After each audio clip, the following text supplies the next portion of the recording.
بس الحمد لله وصلنا امستردام، وقررت انا وصاحبتي ان احنا بدل ما ننام شويه وبعدين نقوم نستكشف من دلوقتي ونروح ننام بدري عشان اليوم بكره يبتدي من اوله. عارفين اي حاجه هنا في امستردام قولوا لي اعمل ايه. وعارفين انا دايما والسفر لينا مغامرات مع بعضينا، ف stay tuned.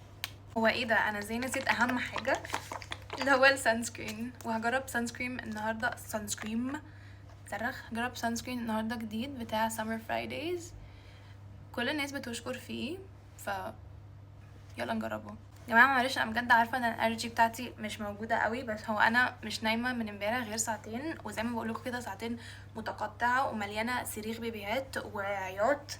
كان عياط يعني مش عياط البيبي، انا اللي كنت بعيط بسبب البيبي. انا ما بحبش النوم الملخبط، يعني انا احب انام واصحى جاهزه لليوم، انما النوم اللي ملخبط ده واشرب 2 ريد بل واشرب قهوه عشان افضل صاحيه يعني فاهمين حاجه.